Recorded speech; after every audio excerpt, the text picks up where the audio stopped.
Assalamualaikum warahmatullahi wabarakatuh. Kembali lagi di podcast Polbangtan Malang. Di sini saya Akil Hamad Husaini Hidayat sebagai host akan memandu acara beberapa menit ke depan. Ngomong-ngomong soal pertanian, di sini saya membawa narasumber dari teman saya sendiri yaitu rekan saya Widiat Moko. Hai rekan saya Kak Widiat Moko. Halo Mas Akil. Ngomong-ngomong soal pertanian nih, gimana sih pendapat Kak Moko ini mengenai agribisnis pertanian? Dan tapi sebelum Kak Moko menjawab, bisa perkenalkan dulu sih Kak Moko mengenai siapa sih Kak Moko itu? Baik. Jadi di sini saya itu mahasiswa di Politeknik Pembangunan Pertanian Malang. Nama saya Widiat Moko dari Palembang, daerah saya.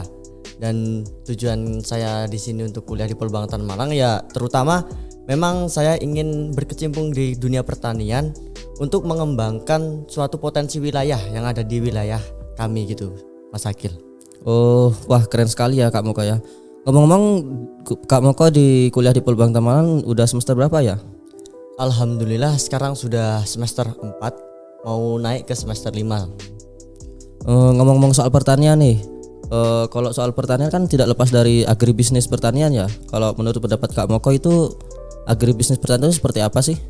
Baik, jadi seperti yang kita ketahui, agribisnis pertanian itu agrikultural pertanian yang mana usaha yang bergerak dalam bidang pertanian terutama di pemasukan bahan pangan ataupun perekonomian Indonesia seperti itu. Wah keren sekali ya Kak Moko ya. Terus Kak Moko kan masih muda nih ya. Terus menurut pendapat Kak Moko itu pertanian dan anak muda itu ada hubungannya gak sih? Kalau mengenai hubungan anak muda dan pertanian itu harus. Karena kita ketahui ya, lebih dari 60% bahkan 70% pertanian di Indonesia itu tenaga usahanya itu berasal dari orang yang sudah lanjut usia, rata-rata di atas 40 tahun ke atas. Jadi kita sebagai petani muda atau generasi milenial itu mau tidak mau kita harus menjunjung dan menjadi pemasok utama sebagai sumber daya manusia untuk berkecimpung di dunia pertanian. Apalagi sekarang udah zamannya modern, di mana kita sebagai generasi muda itu harus mampu mewujudkan suatu modernisasi di dalam dunia pertanian seperti itu. Wah keren sekali pendapat dari Kak Moko ini. Juga betul juga sih pendapat dari Kak Moko. Di era sekarang ini kan teknologi makin canggih, mulai dari sosial media, mulai dari semua serba instan lah, bisa menggunakan cara-cara yang cepat. Dengan kita sebagai mahasiswa yang muda dan melek teknologi bisa memanfaatkan kemajuan dari pertanian dan teknologi ini bisa dikombinasikan seperti itu untuk menghasilkan kecukupan pangan untuk khususnya di masyarakat dan rakyat Indonesia ini ya Kak Moko ya. Siap, betul.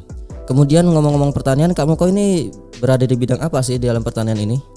Jadi sesuai jurusan saya itu memasuki pada jurusan Prodi Penyuluhan Pertanian Berkelanjutan, yang mana prodi tersebut itu bergerak sebagai socialpreneur, yang mana kita akan terjun ke lapangan guna memfasilitasi para petani sebagai saran dan sumbangsih kita ilmu yang sudah kita dapat agar kita bisa diajarkan ke petani. Apalagi kita sudah menempuh pada modernisasi dan keberlanjutan.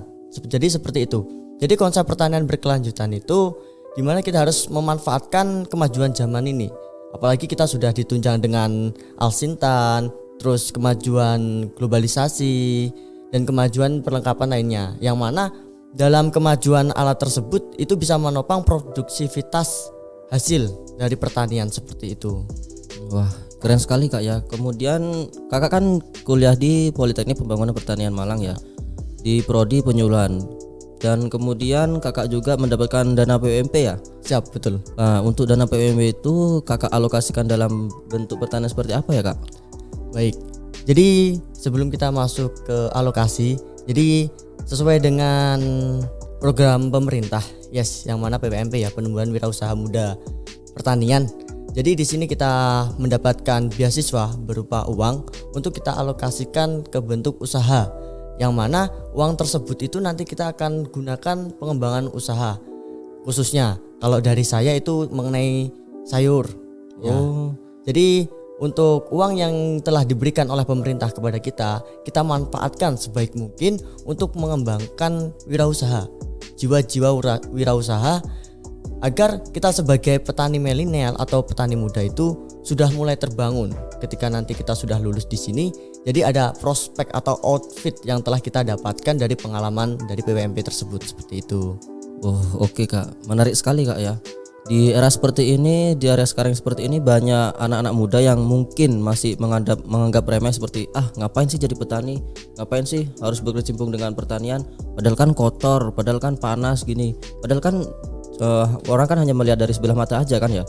Padahal kalau kita melihat dari sudut pandang lain, pertanian itu menyenangkan, bisa juga merefreshing, dan pertanian itu tidak perlu kotor juga sih menurut saya. Bisa juga santai, bisa juga rapi, tergantung kita bagaimana mengelola pertanian tersebut. Kan kita kan bisa memanfaatkan teknologi seperti itu kan ya. Kan saya masih heran aja sih sama anak-anak yang masih berpikiran seperti itu. Kemudian kembali lagi Kak ya, untuk ke topiknya tadi itu, dalam wirausaha ini keuntungan yang Kak Moko dapatkan itu dialokasikan bagaimana Kak ya? Baik, jadi mengenai kesepakatan atau kebijakan yang telah kita ambil, jadi untuk dana yang telah dialokasikan kepada kita itu murni beasiswa. Jadi nanti ketika kita mendapatkan keuntungan atau hasil dari usaha kita sendiri itu murni untuk kita sendiri. Dan kita juga sudah berjalan kurang lebih dari 6 bulan ya, yang mana kita sudah melakukan proses usaha. Contohnya saja dari usaha kami seperti menanam sayur, kangkung, brokoli, tomat maupun cabai-cabai lainnya. Jadi di situ nanti kita akan belajar bagaimana kita menjadi wirausahaan muda dalam bidang pertanian. Dan kita bisa juga menerapkan secara berkelanjutan agar ketika kita terjun ke lapangan atau setelah lulus dari Polbangtan ini, kita sudah mempunyai wadah ataupun pengalaman yang cukup baik yang kita dapatkan dari PWMP tersebut, seperti itu. Wah, menarik ya Kak. Terus untuk dalam usahanya Kakak ini ya, pasti ada pasang surutnya sih mengenai kendalanya dan lain-lain. Itu bagaimana sih Kak? Dan bagaimana juga untuk mengatasi kendala tersebut? Nah, kalau mengenai kendala tersebut itu udah pasti ya, ya namanya juga usaha pasti ada pasang surutnya. Roda itu berputar, ada yang di atas dan di bawah. Namun untuk mengantisipasi dari kendala-kendala tersebut ya kita mulai dari pengalaman tersebut. Jadi bagaimana cara kita untuk mencapai tujuan, kita harus berproses pada masa lalu. Untuk pembelajaran yang akan kita raih di masa depan. Kalau kendala yang banyak terjadi pada kita semua itu dari aspek pasar terutama itu. Karena kita juga kadang waktu kuliah sama waktu usaha itu selalu berbenturan. Jadi ketika nanti kita pas waktunya pasar menjual ternyata ada waktu kuliah. Nah, seperti itu. Nah, selain itu juga dari kendala tersebut kita juga sudah mengetahui stimulus dari menanggulangi masalah tersebut. Kita juga sebagai petani muda harus pintar-pintar dalam mengelola komunikasi. Kita memanfaatkan media sosial berupa kayak misalnya WhatsApp atau kita membuat grup. Terus untuk kita upload di sosial media lainnya seperti Facebook, Instagram dan lainnya. Jadi dari proses pemesanan tersebut kita bisa mengestimasi waktu agar ketika nanti kita mengirimkan ataupun memberikan hasil panen kepada konsumen itu jauh lebih mudah seperti itu. Nah, selain dari aspek pasar juga kita ada aspek sumber daya manusia, terutama pada intinya kita sendiri. Jadi dalam kelompok PWMP itu ada beberapa, dari rekan kita juga ada 3 orang, salah satunya saya. Jadi untuk sumber daya manusianya sendiri kita kan di sini belajar. Jadi ketika belajar kita harus belajar dari kemarin, hari ini dan untuk hari esok. Kalau misalnya kita diajarkan atau harus sempurna itu belum bisa karena kita kan pemuda baru awal terjun ke pertanian. Jadi pasti adalah kendala-kendala kita untuk mengatasi semua itu. Cuman untuk beberapa dekade ini atau beberapa musim ini kita sudah tahu, oh ini kendalanya, berarti antisipasinya seperti ini, terus cara penanggulangannya seperti ini. Nah, itu semua akan kita temukan seiringnya jalan dan bisa meminimalisir dari kendala tersebut. Oh, seperti itu ya, keren sekali ya Kak ya. Kemudian untuk, nah ini aja yang mau saya tanyakan ini mengenai pasar Kak. Kakak kesulitan nggak sih dalam mencari pasar kemudian untuk konsumen? Kan kita kan digencarkan dengan menggunakan pertanian organik seperti itu Kak ya. Nah, gimana sih penerapannya Kak Moko dalam PWMP? Kemudian selaras gak sih mengenai maju gak sih pertanian organik ini, atau menjanjikan gak sih pertanian organik ini mengenai penjualannya di pasar atau bagaimana seperti itu? Nah, kalau mengenai berbicara dengan pertanian organik ya, itu sesuai dengan kebutuhan pasar. Rata-rata yang membutuhkan pertanian organik atau hasil dari pertanian organik itu dari golongan menengah ke atas. Artinya dari golongan yang mampu membeli. Karena demikian harga dari hasil pertanian organik itu jauh lebih mahal dari yang konvensional. Karena kita ada perawatan khusus, terus kita juga ada penimbangan dari unsur-unsur yang harus kita jauhi. Kayak misalnya konvensional itu kan cenderung ke kimia dan serba instan.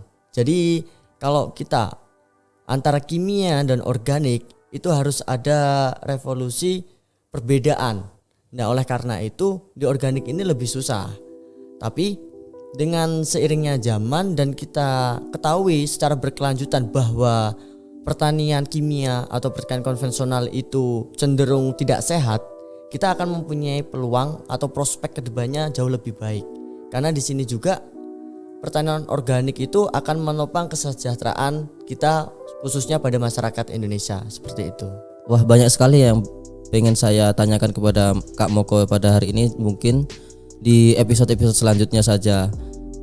Di sini saya sebagai host akan mengakhiri podcast pada hari ini. Terima kasih juga kepada Kak Moko yang bersedia datang di acara podcast pertanian di Polbangtan Malang ini. Di sini apabila saya sebagai host dan juga Mas Moko, apabila ada kesalahan kata dan perbuatan mohon dimaafkan.